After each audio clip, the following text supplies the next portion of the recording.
Habib aka, haqqa olib keldingiz mani. Qarisi osh qilganini eshitganmisan? O'zbekcha osh. Gap yo'q lekin. O'zbeklar karischa ovqat qilayotgan paytda karislar o'zbekcha ovqat qilyaptimi? Yur ko'rsating. Здравствуйте. Assalomu alaykum. Elyo. Assalomu alaykum. Abduvosit. Qozoni menga karis deyapsizmi aka? Yo'q aka. Men islom din qabul qilganimdan keyin ismim Abduvosit bo'ldi. Ilgari otingiz nima bo'lgan? Ilgari otim Vasiliy bo'lgan. Lekin hozir Abduvosit deyshadi, hamma Abduvositni bilishadi meni. O'rtoqlar, o'zimizni o'zbeklarni karis salatlarini, karis ovqatlarini qilganini eshitganman, lekin o'zimizni yurtdoshimiz karis millatiga mansub bo'lgan odam osh qilishini birinchi marta ko'rishim. Habib aka, qarangda, osh o'zi to'g'risi ko'p o'zbeklarimiz ham eplolmaydi. Bunaqa katta qozonda qilishdi-da. Yana O'zbekistonda shuncha konkurensiya, yana chiroyli osh qilibdilar. Mazasini ko'ramiz hozir. Choyxona palov ekan, ko'rinishiga lekin gap yo'q. Hozir mazasini ko'ramiz.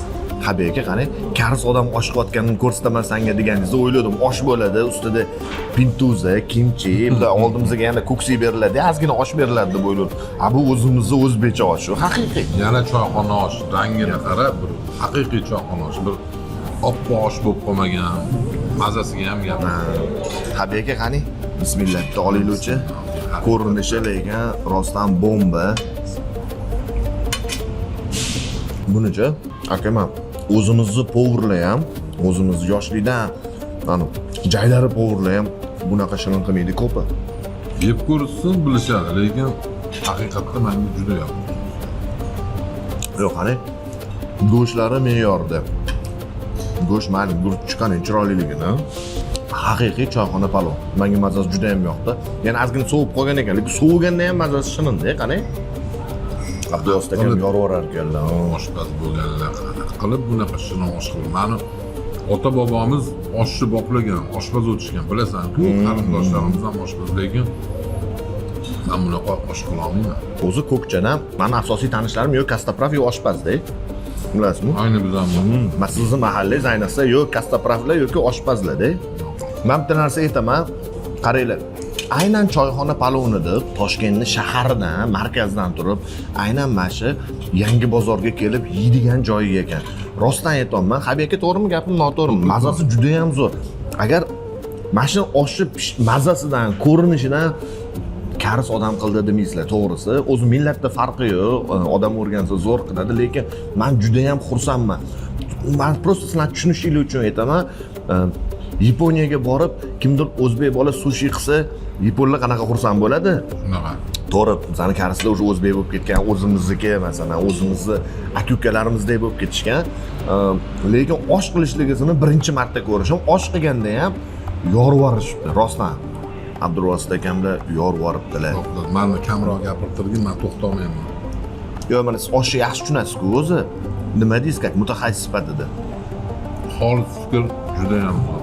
Mana qaranglar, go'shtlari me'yorda, jizzalari tobada pishirilgan. Mana ko'rsatayman sizlarga, mana qaranglar. Qizarib ham ketmagan uncha, ham chala ham bo'lib qolmagan. Go'shtlari zo'r, guruchlari zo'r. Men shahardan kelib choyxona palov yeyishga aynan shu yerda maslahat bergan bo'lardim. Zo'r mazasi lekin. Menga yana bitta yoqqan tarafi narxi bo'ldi-da, buni Habib aka. Qarang, porsiyasi 40 ming ekan. Sergo'sh oshi porsiyasi 40 ming. Ichida salatlari, qaturiy salat kerak bo'lsa, choy, non, hammasi ichida ekan. 40 ming ichida, tasavvur qilasizmi? Narxi zo'r lekin. Odam keyin gapiraylik. Yo'q. Nima qiziq qoladi, qorin to'ygandan keyin odam ishlolmay qoladi. Abduvosit aka, qarang. Men oxirgi payt yegan eng shirin choyxona palovi bo'ldi. Rahmat sizga, mening qo'lingizdan, aka. Baraka toping. Zo'r gap yo'q, mazasi zo'r. Men bitta savolim bor. Kim sizga o'rgatgan bu oshni qilishni, aka? O'zi yoshligimdan beri mahallada katta bo'lganim uchun bolalar choyxonada yig'ilganimda bitta og'aynim bor, uni oti Adham. Adham ko'rayotgan bo'lsang salom senga. O'sha bola birinchi bo'lib meni choyxona oshi damlashni o'rgatgan. Lekin undan keyin bir 10 yilcha menimcha vaqt o'tdi. Agar bilsanglar, mana shu eski osh markazi bo'lardi, hali ham bor, Gidromet sentrda Burchakda. O'shda Ro'shin ekan, o'shalar ustozlarim, ular to'y oshi, katta to'y oshi damlashni o'rgatgan.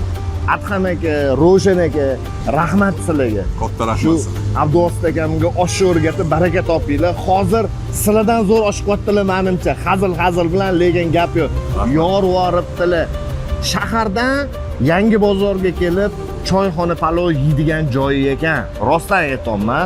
Buni mana habikamlar ham aytdilar. Xullas, agarda joyi sizlarga lokatsiyasi qiziq bo'ladigan bo'lsa, Telegram kanaliga o'tasizlar yoki Yangi bozor deydi. Bu yerda ipoteka banki nima mana bu to'g'rimizda. Bu menimcha qanaqadir mollar, bir narsa mollari, idora mollari, lekin hokimiyat mana yonimizda. Xullas, hokimiyat orientir kelsanglar bo'ladi. Agarda lokatsiya kerak bo'lsa, Telegram kanaliga o'tinglar, точный lokatsiyani urib qo'yaman o'sha yerga.